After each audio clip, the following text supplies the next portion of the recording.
Армысыздар қымбатты көрермендер, бізде кезекті шығарылым жалпы Қазақстан премьер-лигасының басталуына бір айға жуық уақыт қалды. Дәп бір ай қалды деп айтсақ болады. Енді алда түрлі қызықтар күтіп тұр. Осы маусым енді кез келген спорт журналистері үшін, кез келген қазақ футболының жанкүйері үшін бір сондай өте бір тағатсыздана күтіп отырған бір үлкен мереке деп айтсақ болатын шығар. Және біз бүгін сол Қазақстан премьер-лигасын бес саусағындай білетін маманды шақырдық. Қазбек Тайлан мырза, қош келдіңіз. Жалпы енді сіз біздің подкастқа келмей кеткелі біраз болды негізі. Оның алдында тұрақты спикер болып келіп тұратынсыз. Енді не жаңалықтар болып жатыр сізді? Қазір әлі недесіз ғой, федерациядасыз ба әлде? Жоқ, мен әзірге ешқайда емеспін, өйткені контрактым бітті. Ағар ол жақта Иә. жұмыс істемейсіз, иә? Әзірге онда емеспін, бірақ мүмкін барып қалуы мүмкін. Өйткені мен жаңағы федерацияның сайтына жауапты болдым, жаңағы ненің лиганың сайтына деп айтсақ болады.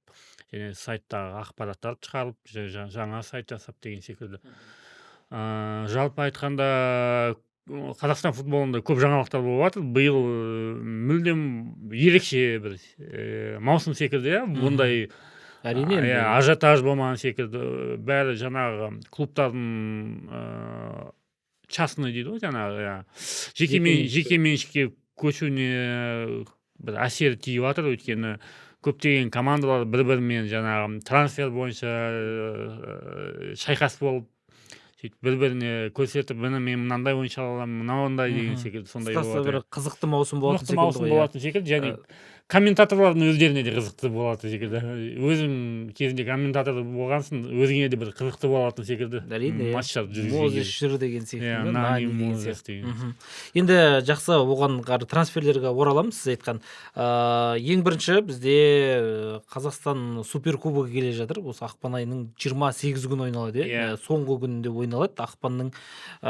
Бұл Қазақстан кубогының иегері Тобыл және Қазақстан чемпионы Қайрат арасындағы кездесу. Осы ойынға оралайықшы, маған бір қызық болып тұр. Қазір Қайрат енді 3 трансфер ғана жасады осы уақытқа дейін. Енді тағы толығатын шығар оғанға дейін.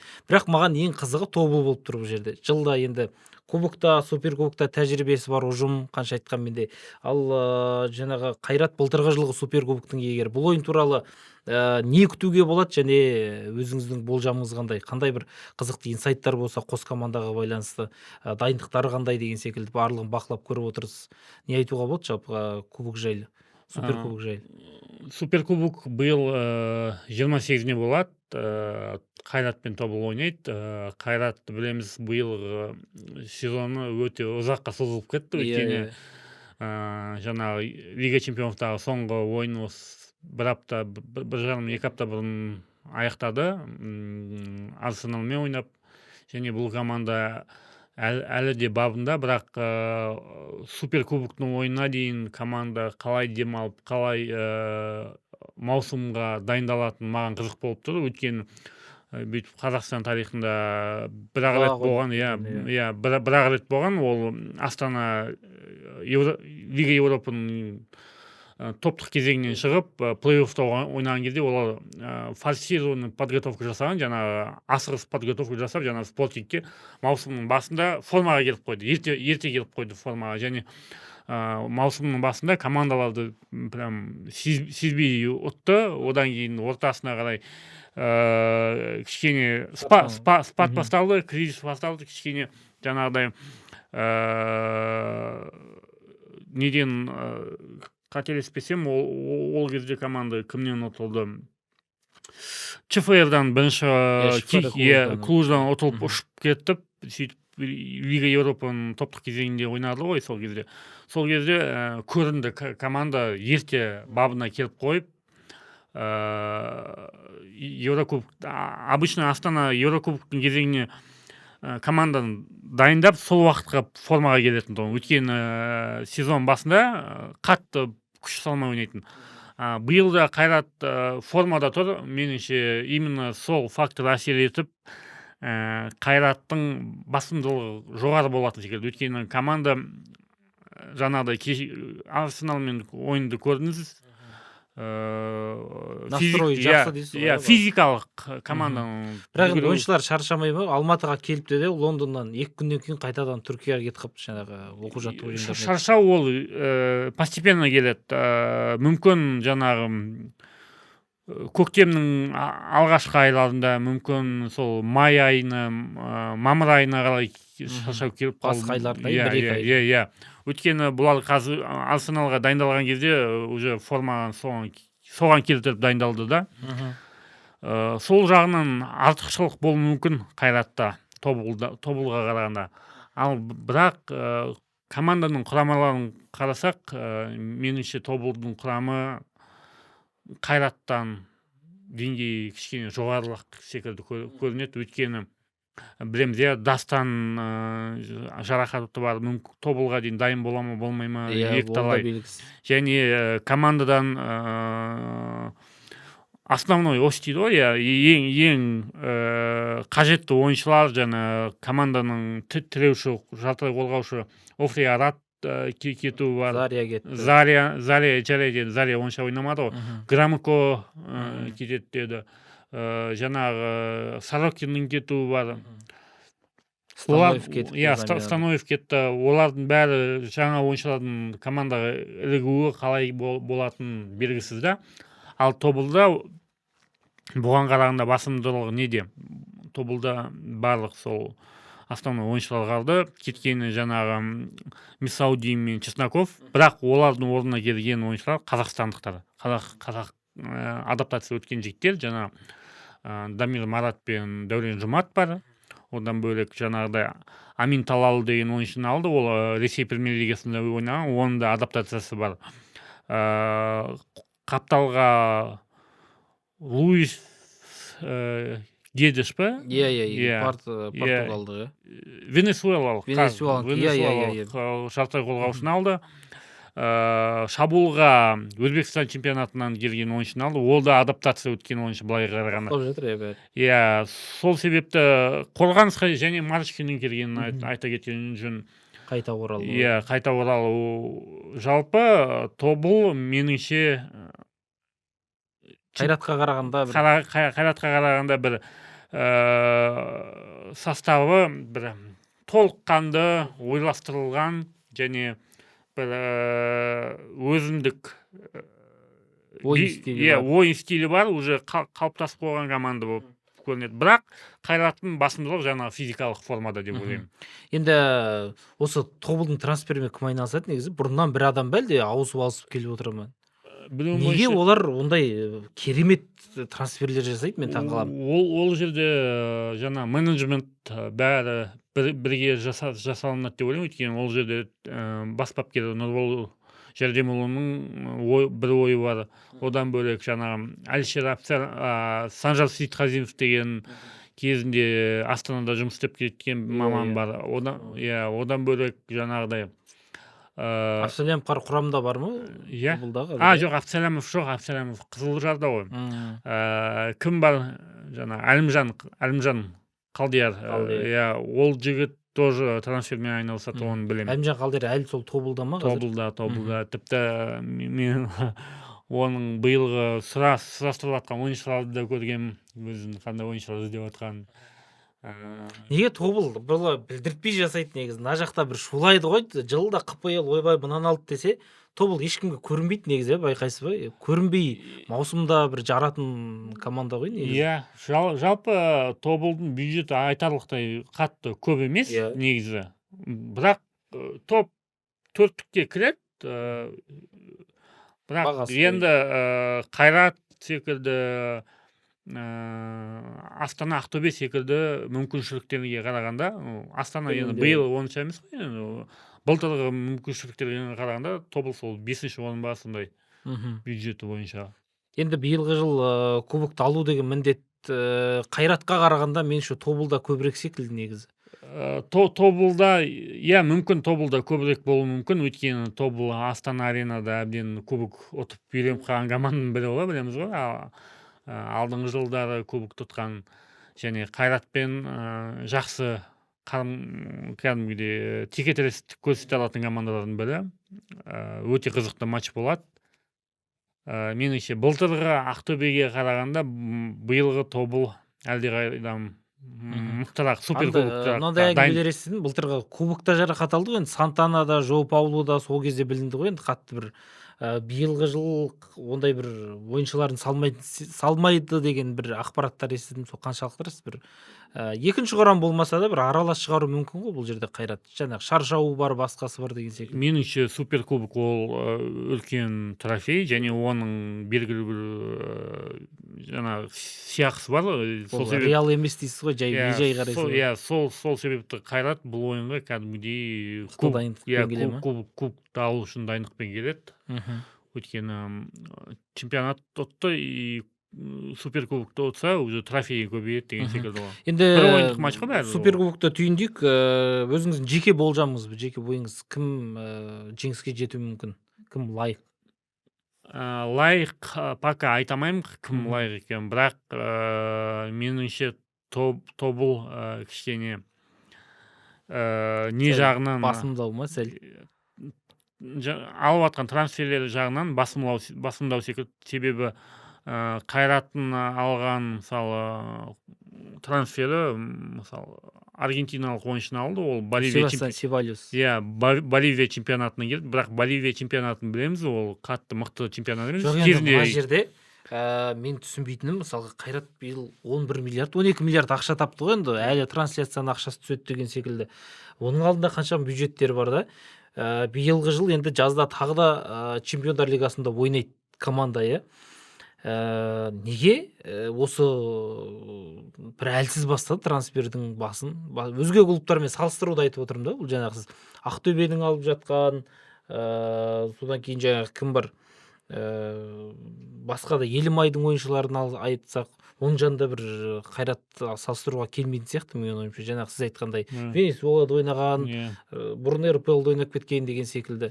Қалай әлде бір трансферлер жасай ма Қайрат, әлде осылай қолдан келгенше алып жатыр ма? Жалпы естуім бойынша сол венесуэлалық ойыншының тіпті Қайсарға ұсынған, жаңа Қызылжарға да ұсынған, бірақ жаңа скауттар қарап алмаған ба? Алмаған. Кішкене қорғанысқа көмектесу жағы, жүгіру жағынан кішкене қатты басымдылығы жоқ, бірақ техникалығы бар деп не істеген да, сараптаған. Білмеймін, көреміз, мүмкін ойнап кетеді ол. Венесуэла емес, аргентиналық ол. Аргентиналық қателеспесем. Себальос. Аргентиналық. Венесуэла чемпионатында ойнаған. Боливия чемпионатында. Просто Боливия чемпионатынан бізге Қазақстанға келген 3-4 ойыншыны білем. Біреу жаңағы Дорни Ромеро, там 25 гол салып келді, бірақ Қазақстан чемпионатында сол әлсіз ғой, мен соны айтып тұрмын ғой, әлсіз бізге қарағанда. Бір Леонардо Вакка деген кезінде Туранда ойнады, ол да сол жақта бір 10-15 гол салып келді да, бізге келіп білмедім, бірақ ойыны жүрмеді әйтеуір. Ойын жүрмеді әйтеуір. Көреміз енді, ойнап кеткен қалаймыз өткен. Сосын Лука Африко деген қорғаушыны алды. Ол бразилиялық Португалияның екінші дивизионда ойнаған ба, сондай қателеспесем. Оны да қарау керек. Португалия емес. Жоқ, ол Португалияда ойнаған. Турцияда ойнаған бәлде. Турцияның екінші дивизионда ойнаған. Түркиясы білмейді. Португалияда ойнаған, көру керек, ол ойыншыға баға бере алмаймын. Өйткені жасы 30-дағы ойыншы, в целом былай 30 жасқа дейін бір жерде бір жарқырап өнер көрсетпеген секілді. Бірінші рет естіп. Орда бұрбасаң қырғында қамала алынбайсың деген сол ғой енді. Сосын Яакко ең бірінші келген финляндиялық. Ол ойыншы кішкене жақсырақ секілді, анау екі трансферлерге қарағанда. Өйткені ол ойыншы Кубста ойнаған, кішкене Кубс Финляндия. Қайратқа гол соққан еще. Кішкене финдердің Қазақстанда ойнауы білмеймін қалай болатын, бірақ алдындағы екі ойыншыға қарағанда кішкене сол жоғары секілді деңгейі. Сізде инсайттар жоқ па Қайраттың бір алғалы жатқан ойыншылары жайлы бір естіген? Жоқ. Тыныш па әзірге? Қайрат тыныш. Тобыл шабуылшы қараған, Бразилиядан Қытай чемпионатында ойнап кеткен бразилиялықтарды қараған, бомбардирлерді қараған және де. Қытай демекші кім? Сорокин Қытайдың командасына кетіпті. Иә. Қалай болады екен? Қытайдың чемпионаты деген енді жақсы ақша ұсынған шығар мүмкін. Жақсы ақша ұсынады ғой. Содан барады. Жақсы, енді трансферлерді талқылайық. Бұл жерде трансфер жарып жатқан Ақтөбе 7 трансфер жасапты. 2 қазақстандық ойыншы, олар Досмағамбетов пен Заруцкий, қалғандардың бәрі легионерлер. Иван Ордец, Эммануэль Агустин, Пауло Альварес, Дмитро Тапалов деп жатыр ғой, бәрі прикол ұстап жатыр. 2 Тапалов болды бізде деп. Қалай баға бересіз Ақтөбенің трансферіне? Жалпы трансферлерге жаман емес деген баға беремін. Прям мықты деп те айтамайын, бірақ салыстырмалы түрде бұл трансферлермен чемпиондыққа таласуға болады. Неге? Себебі Ақтөбе жаңа Ла Лига, 2-ші Ла Лигадан ойыншы алды, ол Пибе деген жаңа ойыншы. Пибе деп қысқа аталады, оны ойыны жақсы, жылдамдығы бар ойыншы. Өйткені жаңа жолдастық ойындарда қарадық қой.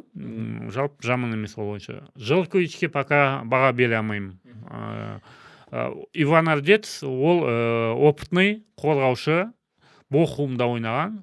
Егер мысалы Иван Ордец Қайратқа жаңағы кімнің орнына келсе, мен түсіне аламын. Кішкене деңгей бар екен. Бундеслигада ойнаған, 33 жас. Қайрат алмады деді ғой. Көп күттік деді ма? Сондай ақпараттар шықты ғой. Сосын тағы кімді алды? Пабло деген ойыншыны алды. Пабло Альварес, испанец. Ол Карпатыда ойнаған. Карпатыда ойнаса, значит, бейімделген испанец. Және оның бағасы 1,2 миллион евро трансфер маркетті ғоны. Арзан тұрмайды дейсіз. Арзан тұрмайды. Белгілі бір деңгейі бар ойыншы. Меніңше Ақтөбе биылдыққа чемпиондыққа таласатын құрамдар. Нөмірі бірінші үміткердің бірі, өйткені құрамдары жақсы, және Ерлановты алды, қателеспесем. Ерлановты алды ма, келсінбе келді ме? Сборда жүрген жоқ па Ерланов? Ақтөбемен жүрген. Ол қол қоям екен белгісіз ғой. Ертіске кетіп қалуы мүмкін деген ақпарат. Енді бәрібір де Ақтөбемен жүргеннен кейін енді көреміз. Бірақ Ақтөбенің аяқ алысы жаман емес. Биылғы Ақтөбе трансфер жақсы. Иә, сосын байқайсыз ба, бір қазір қарасаңыз, қазір осы маусымда алып жатқан Аргентина, Испания, Португалия, Бразилия, енді бразилиялықтар бұрыннан бар ғой. Финляндия, бүкіл Латын Америкасынан келіп жатыр. Елмай кеше португалиялық нені алыпты, жаңағы қақпашыны алыпты. Осылай кішкене бір өсім бар сияқты бұрынғы қарағанда. Бұрын Сербия, Молдова, Белоруссия, Россия, СНГ-ның ойыншыларын алатын да, ол кезде кішкене бейімделген деп не істеп. Ал биылғы маған ұнап жатқан сол ғой. Қатты мән бермейді, бейімделмеген, бірақ деңгейіне қарап кішкене мүмкін, өйткені Ресей премьер-лигасының командаларын қарасаңда, мысалы Зенит, бразилецтерді алады, аналар Венесуэла, Чили, сондай ойыншыларды алады да, кейін сатады ол ойыншыларды. Ол ойыншыларға Еуропадан паспорт алуға кішкене оңайлау болады деген секілді. Сол себепті жақсы қараймын оған, бірақ кішкене жаста ойыншылар келсе жақсы. Сол негізі жастар 20 жасқа дейінгі ойыншылар келсе, 28, 30, 35, 40 жасқа дейінгі. Ол ойыншыларды сату қиын да, ал жастарды кішкене сатуға болады деген. Бұл жерде енді негізі біздің трансферлер көбісі бұл сатып алу мақсатында стратегиялық жолмен алынбайды ғой негізі. Көбінесе бір жылға көмектесіп кетсе деген. Көмектесіп кетсе, себебі келесі жылғы бюджет бола ма болмай ма деген сұрақтар туындап жатыр. Осы жылғы мындай қанша ойыншы келіп жатыр ғой, бірақ бір 2 жылдық әлі контракт жоқ бізде, иә? Жоқ, бар. Қайратта ғана ғой, иә? Қайсар инвестор қосылды, олар 2 жылға алып жатыр. Ақтөбе, по-моему, 1 жыл, 2 жыл ма алады олар. Қайсар бірден 2 жылға алып жатыр ма кейбір ойыншылар? Томас Джонс, қазақстандық кейбір ойыншылар 2 жыл, 2,5 жылға дейін алып жатыр. Тағы 1-2 ойыншыны тоже 1-2 жылға алып жатыр, 2 жылға алып жатыр. Ұзақ мерзімді стратегия бойынша да. Жақсы, енді Ақтөбенің енді құрам басқара, енді жинап жатқан 7 легионер, 5-6 легионер, енді мықты ойыншылар. Нани қайда? КПЛ-дің басталуында 14 күн ба, 15 күн уақыт қалды. енді наниді кішкене жаңа медиа жағынан алған секілді көбінесе ол сонда бармай ма мүлдем тренировкаға? енді тренировкаға барады, бірақ ойламаймын ол бірде 90 минут ойнайды, там келе салып бүкіл команданы алдап барып гол салады, там алыстан гол салады деп.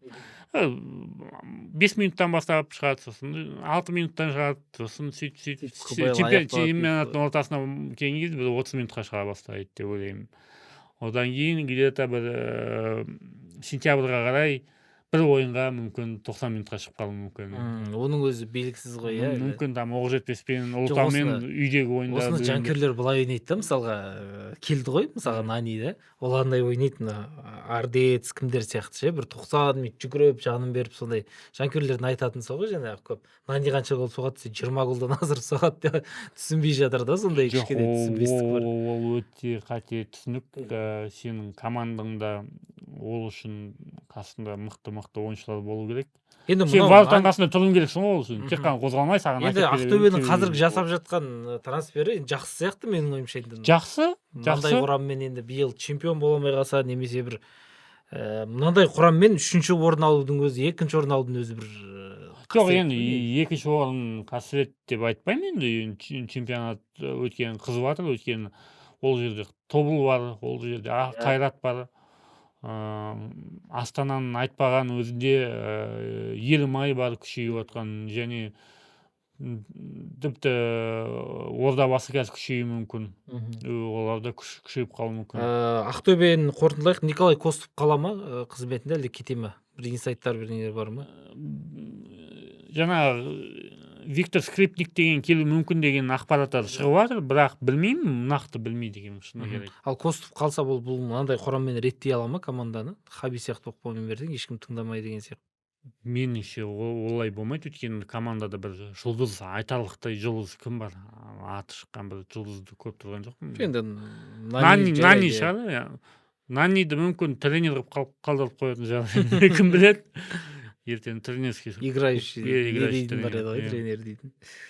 Демек Костов қалу мүмкін ғой, қазір осы маусым? Мүмкін. Өйткені Костов уже 2 сбор өтіп қойды командамен.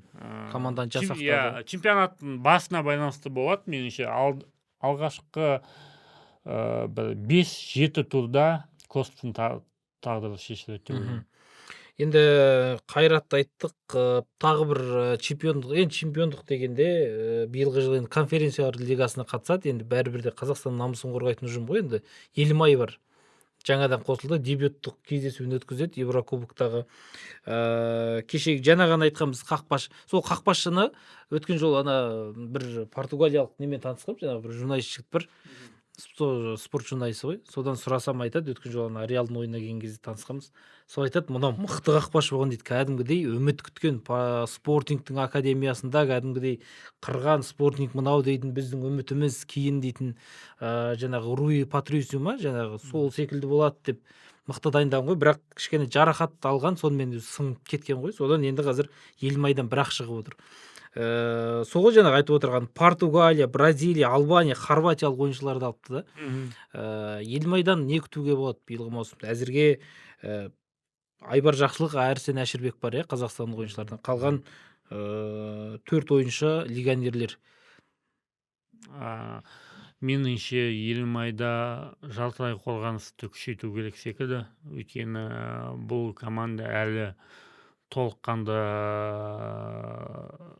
жаңағыда үштікке кіре алатын командалардың қатарына әлі қосамаймын. Өйткені көріп тұрсыз, басқа командалардағы легионерлер қайдан келіп жатыр. Мысалы, кім Ақтөбеге украинский премьер-лигадан жаңағы Карпаты деген командадан испанец келіп жатыр.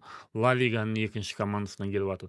Швеция чемпионатының жоғарғы дивизионына жаңағы 8 ба 9 ба гол салып тастаған ойыншы келіп жатыр. Одан бөлек Наниді айтпағанда Бохумда Бундеслигадан ойыншы келіп жатыр.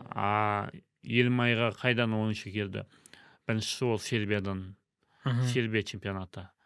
Ол чемпионат, одан бөлек ол чемпион Сербиядағы Црвенадан, Партизаннан келіп жатқан жоқ, ол отан-қол командадан келіп жатыр. Одан бөлек Албания чемпионатының қорғаушысы келді. ол ойыншы да Албанияда кәдімгі Эдисон Ндерка дейді. оның инсайдын мен жазғам десем Элдар жазады ғой. Брат қайдан біліп қойдың дейді. Келді ма десем білмеймін мен дейді. Айша сауаты ма десем біліп қойыпсың ғой сен дейді. Бұл енді жалпы жаман емес команда. Карповичтің өзінің стиліне байланысты алынып жатқан ойыншылар екенін түсінеміз. Бірақ үштіктегі ойыншыларға салыстырғанда Ақтөбе, Қайрат, Астананы қоспағанда Тобылды құрамын күшейткен құраммен салыстырсақ Елімайдікі төмендеу. Оны мойындау керек. Және Елімай примерно құрамы бір жеңіспен бірдей. Сол жеңісте жалпы жаман емес. Демек, жаңа маусымда бір 4-ші орын алудың өзі қиындап кетуі мүмкін дейсіз ғой? Мүмкін, өйткені басқа командалар жақсы ойыншылар алады. Қайсар. Сол Қайсар туралы айтайықшы, енді сіз біраз білесіз ғой, енді қазір айтпауы да мүмкін, енді бұл кісінің қазір клубтың біраз трансферінде біраз жүзеге асырған, көбісі енді ішкі кухнясын бәрін білесіз. Мозесті айтайықшы, барлық ойынға қатысама ол, Нани сияқты жаңағы таңдап қатысам әлде? Мозесті мен айтайын, бұл ойыншы өте профессионал ойыншы, өзінің денесінен көрген шығарсыздар. Бірінші ойында ол 4 қорғаушыны жатқызып кетті. Ол ойнаған жоқ, оған дейін жаңа бір жылдай ойнамаған футболист осындай 30 минут ойнап берді, бірден 30 минут ойнап берді. Обычно ол битті 24 күн представление болды. Қызылордада 25 ма 24-ті. 25-і ұшта Анталияға, оған дейін ол командамен бір рет тренировка жасаған. Көрген ғой.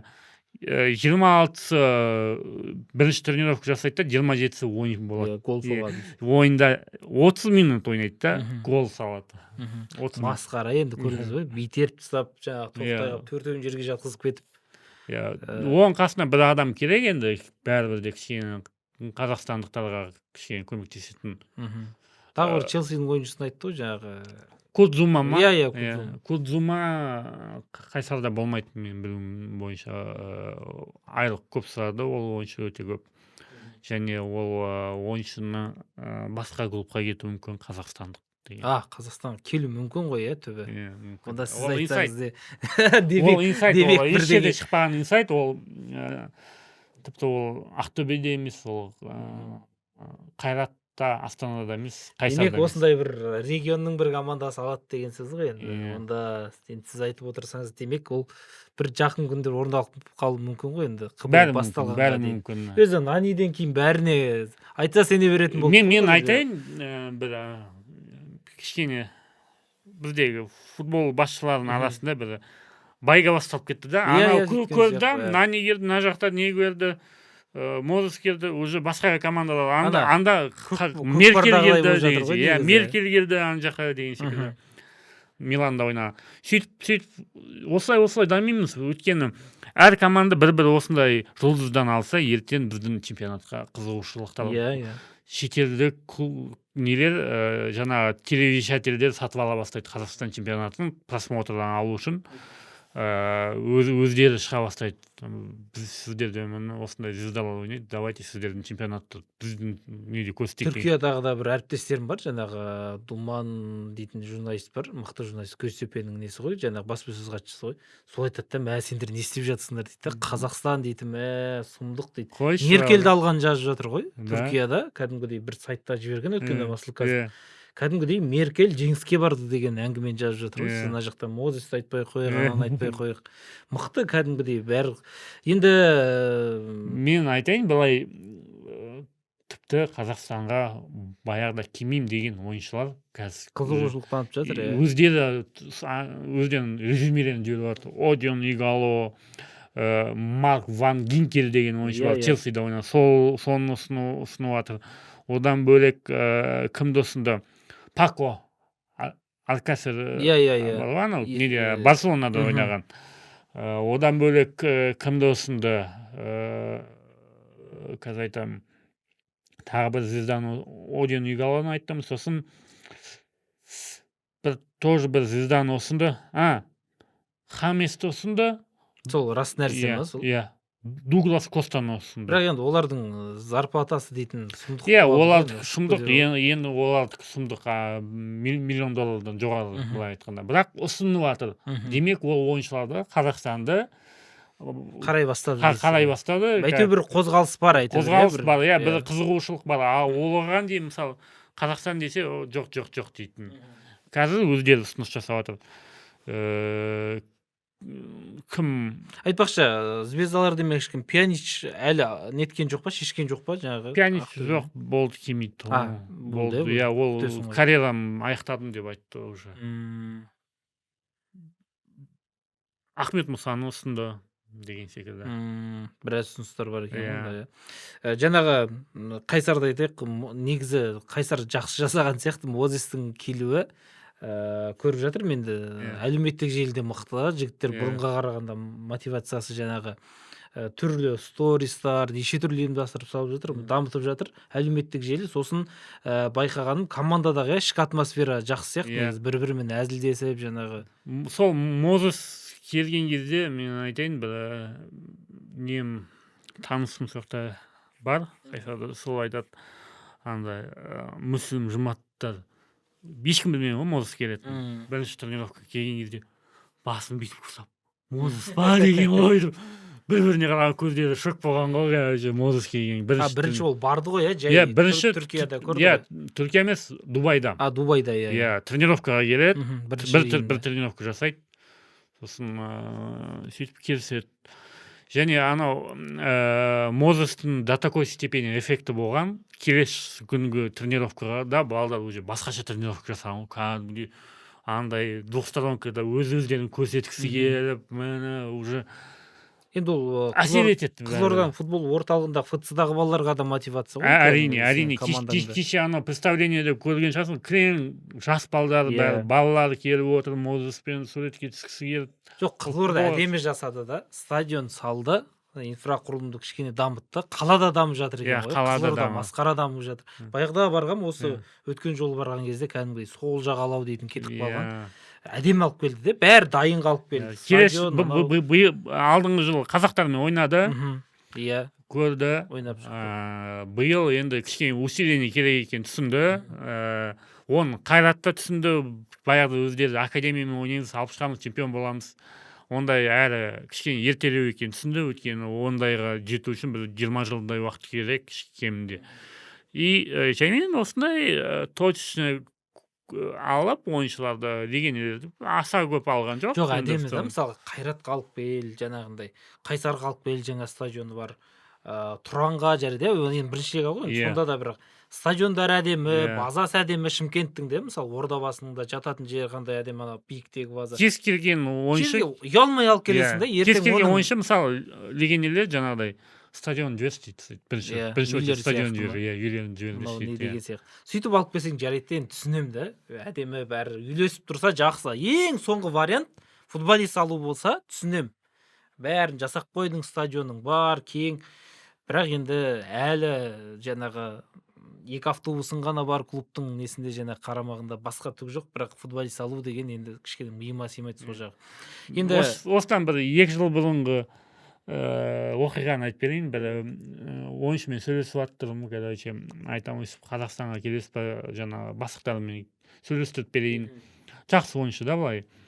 И стадион жіберші дейді. Анау стадион Атыраудың стадионы не деп жібересің? Сөйтіп ұялғаннан Түркістан стадионын жіберем ғой. Түркістан мана стадионы. Жақсы екен. Осында ойнайды примерно матчтарын, кейбір матчтарын деп айтып қоямын. Бүкіл матч ойнайды деп. Негізі ана легионерлерді әкелгенде сөйтіп алдап әкелетін сияқты, мен ойымша мысалға. Сөйтіп әкелмесең келмейді олар. Келмейді. Қиын, өйткені қорқады, травма алып қаламын, анау карьераны бітіріп кету мүмкін деген секілді. Әйтпесе Востоктың стадионы биыл енді Алтай қосылды ғой, енді Ертіс қосылып жатыр, Оқжетпес бар, Атырау бар. Жалпы федерация бұл жағынан жақсы жұмысы, именно жаңағы инвесторларға беріп, жаңағы инфраструктураны дайындау, жаңағы мемлекет басшысының тапсырмасы бар стадиондар салу деген секілді. Өйткені Қызылорда салынды, Ақтөбе бастады, Шымкент бастады, жаңағы Қарағанды салып қойды ғой уже біреуін жанынан. салып қойды ма? бірінші былтыр бірінші екінші лига ойналды ғой базасында. Тағы академия салып жатыр. Тағы академия салып жатыр. Ламтадзе саламын деді. Тағы кім бізде бастап жатыр стадионда? Елмай негізі бастап жатқан білмеймін, соны салып жатыр ма, бастады ма? Бастады. Кәдімгі ол бұрын стадион болған жер ғой, жаңа Мұхтар Әуезов ойнаған Пищевик дейтін стадион ғой. Ертістің жағасында кәдімгі анау мықты жер негізі. Аулақ тұр да былай. Неше мыңға алынған? 10 шығар енді, 12 шығар ары кетсе. Енді Қостанайда бар, жаңағы бізде салыну керек. Оқжетпес саламыз деді, биыл бастаймыз деді. Бағана нені көрдім, Жеңістің манежі ғой енді. Кәдімгідей біраз ұрып соқты. Жеңістік емес қой ол енді. Енді Жеңіске берілетін шығар деген бәрі. Сондай үмітті ғой енді. Спорт басқармасын ғой, сол қарайды ғой. Спорт басқармасы енді Жеңіске беті дәл олай бұра бермейтін шығар енді спорт басқармасын. Беретін шығар енді, түрлі енді сөйлесетін. Астана неге ойнауға болмай ма не Астана деген секілді ғой. Ағалар көп қой енді. Білеміз ғой оның Жеңістің ағаларын да танимыз. Енді сол енді анау аренамен жағаласпай ана жақта әдемі ғой енді. Мүмкін, иә. Әрине, екі стадион, тіпті мен айтамын, Астанаға 2 стадион керек, үлкен. Біреу жаңағы көп елде олимпийский стадион деген болады. Жаңағы үлкен мероприятие өткізетін, сборныйдың ойнайтын матчтары мысалы 50 мыңдық стадион болады. Өйткені ол жерде сен жаңағы Димаштың концертін өткізсең болады. Өзі жылына 1-2 рет сборный ойнайсың кәдімгідей. Ақтап алуға болады, ақтап алуға болады. Бірақ сен анау Астана арена бейшара бәрі өте ма? Бәрі өте жаңағы детский турнирден балалар турнирінен чемпиондар лигасына дейін өте береді ғой. Иә, детский турнирдан бастап жаңағы чемпионаттың басында 5 команда ел барады. Бір 2 сағат сен тренировка жасайсың, 2 сағат шай ішіп аламын дегенше аналар келіп бір тренировка жасап кетеді деген секілді. Соңғы сұрақтардың бірі болсын, енді уақытта таяп қалыпты. Қанша команда биыл өз алаңында ойнамайды маусымның басын? 6 командада деп ойлаймын. Алтай, Атырау, Каспий, Ертіс ойнай бере ме? Ұлытау, Ертіс под вопросом, он өтеді. Айтпақшы, Ақтөбеге ана жерге лицензия бермей қойды деген рас па? Ақтөбе мектеп полиясында ойнамайды. Тоже Ақтөбеде ойнамайды. Астанаға келеді ғой демек. Астана емес шығар, мүмкін Қостанайға барып ойнайды манежда. Потом кім бар тағы бір команда бар. Қызылжардікі дайын болып қалу керек, олар Подогрев істеген. Негізі Алтайда да Подогрев бар, түсінбеймін, бірақ әлде. Алтайдың стадионы келмейді, өйткені былтыр бірінші лига көрдік қой, доптың қалай домалайтын. Бір жаққа тепсең, бір айналып кетеді, басқа жаққа болып кетеді, сондай. Ойна келген допта ойна келген. Енді тағы кімдер бар? Енді Астананы жағалай белгілі ғой, енді оны бір. Астана енді биыл қазақтармен ойнайды көбінесе, бірақ кейбір легионерлер қалады. Биыл кішкене перезагрузка уақыт келген секілді. Демалып шығады ғой, ешкім қатты сөкпейді шығар Астана егер чемпион болмай жатса. Чемпион дегенде бір 3-ке кірсе, ол жақсы. Сол ойлайсыз ба? 4-5-те 6-да жүрсе де жақсы сияқты. Иә, енді бәрібір де Тамасов бар, кім бар, Грипши бар, жаңа Каримов, Қасымдар бар. Біз білесіз ба, екеуміз подкаст түсіріп жатқанда Томасов кетеді дегенде екінші биыл 3-ші жылға кетіп бара жатыр. Тамасов кетем дегенше Астананың бүкіл игроктары кетіп бара жатыр ғой. Не қылған ол соғыршама. Бірақ Томасов не дегенмен дәлелдеп жатыр ғой. Қанша Томасов жамандасақ та, бірақ 38-ге келсе де өзін профессионал екенін көрсетіп жатыр. Жылда 10 голдан асырып соғу деген оңай емес. 15 очко жылда жинап жатыр. Гол плюс пас бойынша ол Қазақстан премьер-лигасының деңгейінің аса мәз емес екенін көрсетіп тұруы мүмкін, бірақ бір жағынан Томасовтың өзінің деңгейін профессионал тұрғыда мықты. Биылда 1 жыл шыдап кетеді ғой, ойнайды ғой. Енді сен Нани келіп жатқанда Томасов ойнамайды дегенді қайдам енді, Нани келіп ойнап жатыр. Ал енді басқа бір жұлдызды ойыншылар жоқ қой, келетін сол әзірге тыныш қой. Келу мүмкін. Костаны жазды ғой айтпақшы, Дуглас Коста, рас па сол? Дуглас Костаны ұсынған, білем, бірақ білмеймін ол келе ма келмей ма под вопросом. Ол да енді бірақ жаңағы айлықтар масқара сұрайды ғой енді ол иә. Сол айлықтарынан ғана ойланып қалады ғой негізі көбінесе әйтпесе. Тіпті анау мен қарадым кейбір командалар анау инвесторлар келіп алып маған Марио Гетцен әкеліңдер дегендер де бар ішінде. Олай да мүмкін жақсы шығар мүмкін Иә, иә. мүмкін жақсы шығар, просто ол ойыншылардың айлықтарын білмейді да. Айтады, ойбай, $1 миллион болса нормально деп. Олар ана жақтағы команданың өзінде бір 3-4 миллион алады кемінде. Сол себепті алып келу қиындау болады. Жақсы, енді Қазыбек мырза, бүгін уақытта таяп қалыпты. Негізі уақытта асып бара жатыр. Негізі айта берсе көп қой. Көп қой. Алдағы уақытта енді кеп тұрыңыз, енді Қазақстан премьер-лигасы басталады. Қазақстан премьер-лига осы КПЛ туралы айтқан кезде біраз қиналып қалдым, шыны керек ше. Андай бір сапалы, бір әдемі сұхбат құратын бір адамдар енді санаулы ғана ғой бізде КПЛ-да. Сондықтан да кішкене сол Қазақстан премьер-лигасының басталған кезде ортасында енді сізді тұрақты бір спикер ретінде күтеміз енді. Рахмет бүгінгі бағдарламамызға келгеніңізге. Қымбатты көрермендер, осымен бүгінгі шығарылым өз мәресіне жетті. Осы шығарылымның астында сілтеме тұр. Сол сілтеме арқылы өтсеңіздер, біздің демеушілеріміз сіздерге тамаша сыйлықтар дайындап қойған екен. Суперкубокты кімдер алуы мүмкін және кім алуы мүмкін? Қайрат немесе Тобыл. Және жыл жаңалығы Қазақстан премьер-лигасында кім сәтті өнер көрсетуі мүмкіндігі жоғары? Онда комментарийға жаза кетіңіз. Бірге талқылайық. Жеңісті күндерде жүздескенше аман сау болыңыздар.